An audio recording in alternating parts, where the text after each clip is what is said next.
महाराष्ट्रात कोणती अधिकृत परवानगी नसताना गोवा व मिझोराम राज्याची राजश्री पेपर लॉटरी बुक माय राजश्री या नावाने ऑनलाईन विक्री होत असल्याच्या निषेधार्थ विक्रोळ येथे तीव्र आंदोलन करण्यात आले।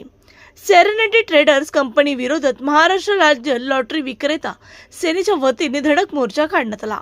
या ऑनलाईन लॉटरीमुळे राज्यातील अधिकृत वितरक, लॉटरी स्टॉल धारक तसेच रस्त्यावर लॉटरी विकणाऱ्या अंध विक्रेत्यांच्या उपजीविकेवर मोठा परिणाम होत असल्याचा आरोप आंदोलकांनी केला आहे। तसेच महाराष्ट्र राज्य लॉटरी विक्रीवरही याचा विपरीत परिणाम होत असल्याने बुक माय राजश्री ऑनलाईन पेपर लॉटरी तात्काळ बंद करावी अशी मागणी करण्यात आली। संस्थेचे संस्थापक अध्यक्ष विलास कृष्ण सातर्डेकर यांच्या नेतृत्वाखाली हा मोर्चा पार पडला।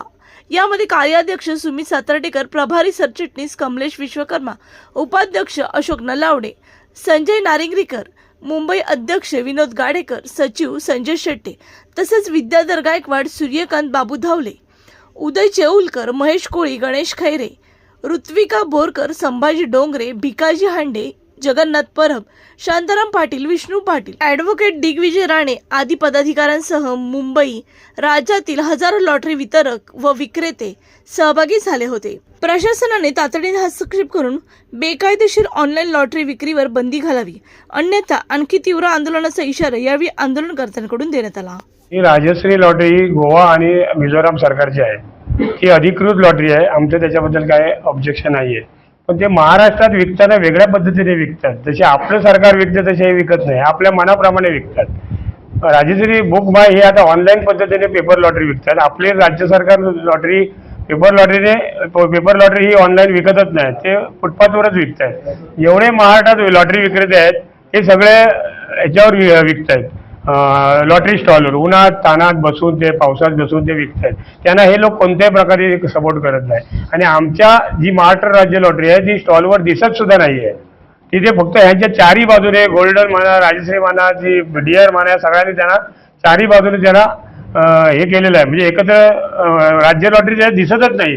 मग एवढ्या प्रकारे हे उधारी देतात, हे रिटर्न घेतात, त्याच्यामुळे ह्यांची तिकीट जाते। लागते काय लागते हा संशोधनाचा विषय आहे। कोण म्हणतो 1 करोड, 100 रुपयात 1 करोड, 5 करोड, 10 करोड। मला सांगा, दिवसाला 3-3 ड्रॉयांचे 1-1 करोडचे ह्या लॉटऱ्या लागतात कोणाला आणि जातात कुठे?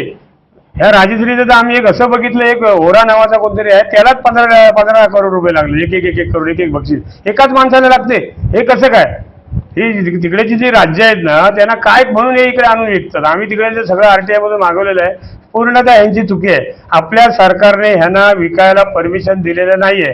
हे तिकडून फक्त परमिशन घेऊन येतात, इथे पत्र देतात वाशी ऑफिसला आणि इकडे चालू करतात। तुमचं महाराष्ट्र फक्त जास्तीत जास्त किंमत 200 रुपये आहे आणि ह्यांच्या तिकिटीची किंमत 5,000, 2,000, 3,000। ह्याच्यापूर्वी पण दिवाळी बंपर, हे बंपर, ते बंपर, त्यांच्या राज्यातले जेवढे सण आहेत त्यांच्या बंपर आहेत। वर्षाला 6 बंपर आहेत। फक्त आमच्या महाराष्ट्राचा पैसा हे बाहेर घेऊन चाललेले आहेत। आमचं महाराष्ट्र सरकार हे बाहेरच्या राज्याला तिकीट विकत नाही, आपल्या राज्यातच विकतात। केरळ सरकार, केरळमध्ये हे लोक का जात नाही?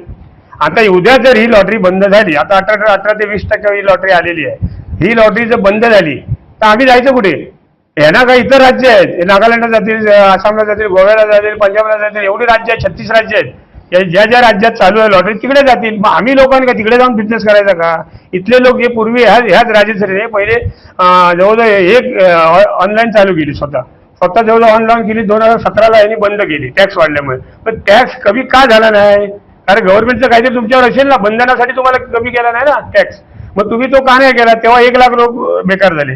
त्याच्यानंतर यांनी लोटो चालू केली, लोटो थोडे दिवस केली, ते 1-2 वर्ष केली, ते बंद केली। आता ही पेपर लाईन ऑनलाईन मध्ये विकतायत। तुम्ही स्टॉलवर जे लॉटरी विक्रेते आहेत त्यांनी काय करायचं? ऑनलाईन विकून तुम्ही बाहेरच्या बाहेरच करताय। बरं, यांचं त्याच्यावर बंधन पण नाही। ही बघा, ही किती लहान छोटी मुलगी आहे, ही पण तिकीट घेते। हे आता आई वडिलांचे खिशातून पैसे काढून हे लोक काय ऑनलाईन घेतात, मोबाईल घेतात, आई वडिलांचे ते खेळत आहेत। यांचे नियम काय आहेत? तर तुम्ही कसं काय ह्या व्यक्तीला कशी तुम्ही तिकीट देता? तुम्ही कन्फर्म करता की नाही किती वर्षाची आहे ती? 8 वर्षाच्या मुलीला पण आमच्याकडे प्रूफ आहे, आमच्याकडे कंप्लेंट दिलेली आहेत त्या लोकांनी की आम्ही हे खेळलेलो आहे म्हणून। माझं म्हणणं आहे की पेपर लॉटरी जेव्हा आपण विकत घेतो तेव्हा ती आपल्या हातात असते आणि आपल्याला कळतं की ती आपल्याच ड्रॉ आहे। ऑनलाईनला फसवण्यात येतं आपल्याला मोस्टली, ते चुकीचं आहे। आपल्याला त्याच्यातून म्हणजे मुलं बिघडू शकतात। ह्यात लहान मुलांसाठी हे बिघडण्याचं वय हे आहे, ते त्या चुकीचे मार्गाला लागतात। त्याच्यामुळे हे आपण सगळं बघितलं पाहिजे। ही लॉटरी जर विकली तर ऑनलाईनने मिळते, आम्ही हातात घेऊन विकतो किंवा स्टॉल लावतो. तर ही लॉटरी विकताना आजपर्यंत असं झालं की ही लॉटरी आल्यापासून आमचा व्यवसाय बिलकुल ठप्पच झाला. ऑनलाईन तर बंदच व्हायला पाहिजे, पण मला तरी वाटतं राजश्री लॉटरी नकोच इकडे.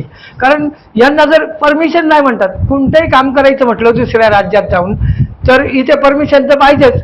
आम्ही जाऊन तिकडे करायला गेलो तर परमिशन मिळेल काय आम्हाला? कारण 2 महिन्यापासून उडवाउडवीची उत्तरं आहेत आणि त्यांनी काय असं आम्हाला असं म्हणजे पर्याप्त असं उत्तर दिलेलं नाही आहे. बुक माय राजश्री हा सर्वात म्हणजे रिटेलरसाठी आमच्या किरकोळ म्हणजे व्यवसाय जे करतात त्यांच्यासाठी घातक आहे. पुढे जाऊन जर यांनी असं जर पुढे ठेवलं तर आमचे जे किरकोळ विक्रेते आहे त्यांना फार प्रॉब्लेम होणार आहे, त्यांच्या कमिशनमध्ये प्रॉब्लेम होणार आहे. आणि काही कालांतराने राजश्री आणि DR असे जे लॉटऱ्या आहेत त्या लॉटऱ्या फक्त ऑनलाईन करतील आणि आम्ही बेरोजगार होऊ. यांनी जे 2017 जे ऑनलाईन लॉटरी चालू केली, ऑनलाईन लॉटरीच्या माध्यमातून जवळजवळ 1.5 ते 2 लाख माणसं बेरोजगार झाली. ह्या परराष्ट्रीय म्हणजे परराज्यातनं जे लॉटरी आहे ती जर अशीच जर चालू असेल तर महाराष्ट्र राज्य लॉटरी जर बंद झाली तर आम्ही कुठे जायचं? नक्कीच. म्हणजे आम्ही गेले 2 महिन्यापासून या कंपनीशी सतत पाठपुरावा करतोय. कोणतंही लेखी किंवा तोंडी कोणत्याही प्रकारे आम्हाला उत्तर मिळालेलं नाही आहे आतापर्यंत. त्यामुळे हे सगळे विक्रेते आज या ठिकाणी आम्ही जमलोय.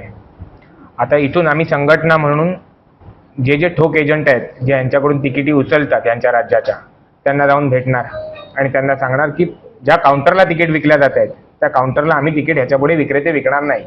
त्यामुळे तुम्ही कंपनीकडून तिकिटी खरेदी करू नका.